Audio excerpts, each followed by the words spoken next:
Hi, welcome back to my channel. Bismillahirrahmanirrahim. Assalamualaikum warahmatullahi wabarakatuh. Hi guys. Okay guys, hari ni aku nak cerita dengan korang satu cerita.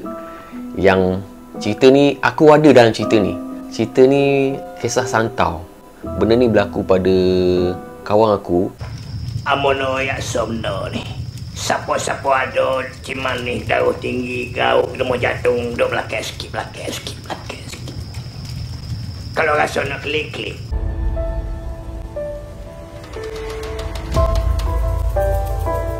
Perjalanan cerita dia ni, aku ada dalam cerita dia.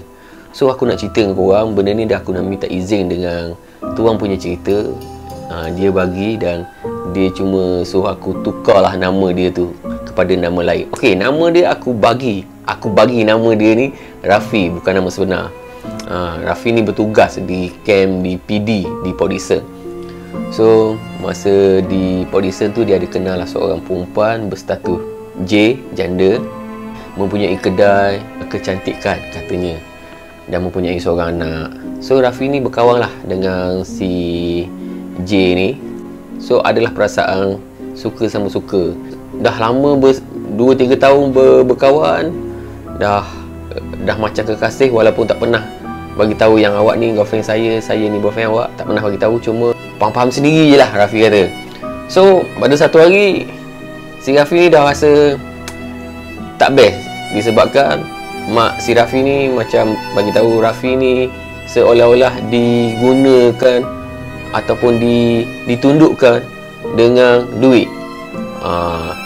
So mak Rafi ni nasihat Rafi, kalau nak cari isteri, carilah isteri yang seadanya lah, yang mampu terima seadanya.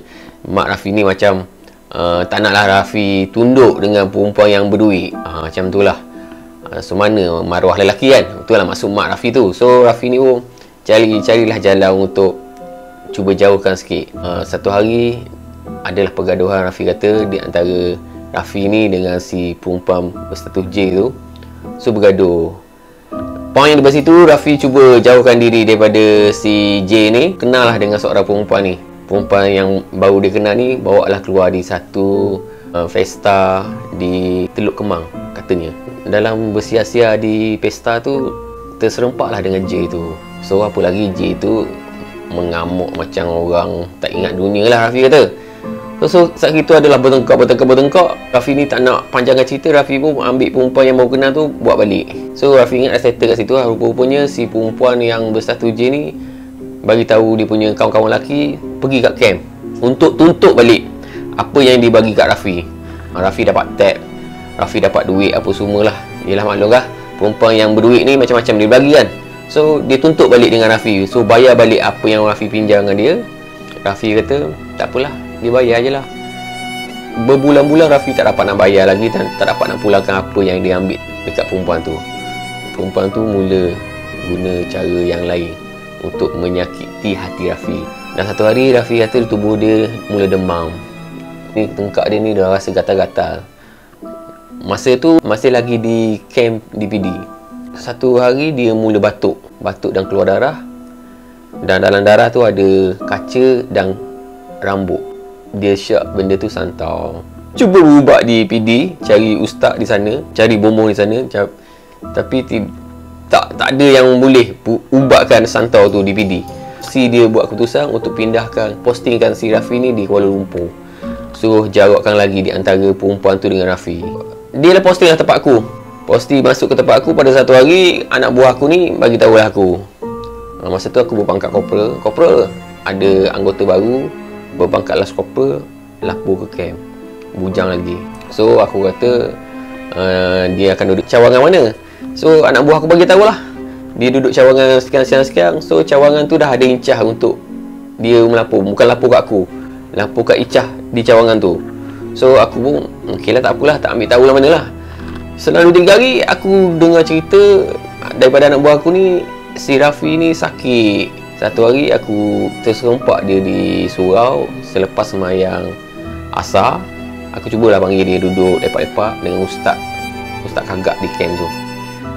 Aku sembang lah dengan dia, posting asal orang mana, posting dari mana ke mana, buat tugas apa kat sini. Semualah aku berkenalan kat situ. So lama jugalah aku bersembang dengan dia. Dan masa tu dia cakap dia tak boleh duduk lama sebab bila nak petang dia tubuh dia tak sihat. So aku dah tahu cerita dia, anak buah aku cerita, aku pun korek lah sikit rahsia dia. Korek. Satu masa tu aku korek, dia bagi tahulah yang dia ni kena santau dekat sekian. So dia kata dia tak boleh, petang dia tak boleh duduk. Nak duduk kat tilam dia juga, sebab dia nak baring, tak larat dia kata. So si ustaz ni kata tak apalah, kita pergi minum dulu lah kat kantin dekat camp ni. Dia tak nak. Pujuk, dia ikut juga. Kami pun bawa lah dia order makan, dia tak nak makan, dia cuma minum air suam saja. So dia ceritalah daripada A sampai ke Z, cerita yang aku cerita kat korang tadi, macam mana perkenalan dia dengan si janda tu apa semua. Waktu aku cerita, dia mula tekak dia rata. Sudah. Aku kata, ish, betul ni. So semakin lama dia batuk, makin batuk. Ya, memang dia batuk-batuk berdarah. Keluarlah darah di tapak tangan tu dengan kaca dan rambut. Aku tengok, ish, bapak dia. Memang dia. Aku tengok, ish, wow. Memang semua hidup aku tak pernah lagi aku tengok darah yang batuk, orang kena santau macam tu. Ustaz pun tengok apa semua. Dia batuk memang sakit kan tubuh dia. Lepas tu kami pun bawa dia balik ke bilik. Makan bulan jugalah orang tolong daripada camp kami yang baru diposting, bawa jumpa orang tu, bawa jumpa ni Bubak. Dia pun bagi cuti balik kampung dia. Bubak tak jadi-jadi. Satu hari adalah seorang pegawai ni, dia datang ke camp dan kami cerita kat dia. Dia kata tak apa, saya nak jumpa yang orang yang kena santau tu, si Rafi tu lah. Kami pun bawa. Seorang pegawai ni bagi tahu macam ni lah, kalau pergi mana-mana pun dah tak jumpa Tok Bomoh ataupun ustaz yang boleh ubatkan ni, pergilah jumpa balik si perempuan tu, mintalah dia pulihkan balik. Sebab perempuan tu je yang tahu kat mana dia buat santau tu.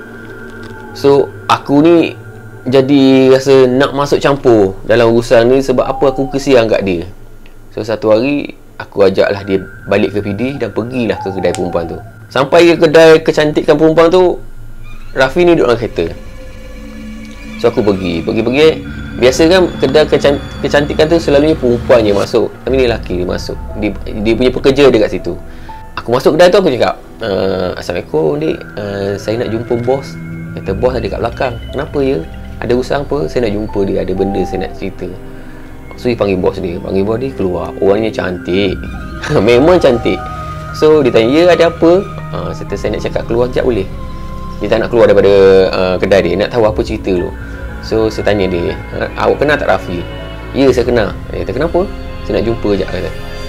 Dia tak nak bercerita pasal Rafi ni. Dah dia tak ada apa-apa lagi dengan Rafi. So saya cakap kat dia, saya nak cakap awak kat luar sikit. Ajaklah dia keluar. Dia pun keluar daripada kedai dia sikit. Saya ceritalah si Rafi ni dah tenat. Saya buat ceritalah supaya dia ni kesian. Rafi ni dah tenat ada dalam kereta tu. Dia tak boleh buat apa sekarang. Berbulan-bulan dah dia macam ni kata, tak boleh buat apa dah. Saya minta tolong awak. Dia tanya tolong apa dia kata. Saya tahu benda ni mungkin datang pada awak. Awak dah hantar sekarang. Dia tak mengaku yang kata dia hantar. Dia kata Rafi ni ramai perempuan. Mana-mana perempuan boleh hantar kat dia. Sebab dia perangai dia tak elok lah apa. Dia bagi tahulah si Rafi tu perangai macam tu. So saya pujuk.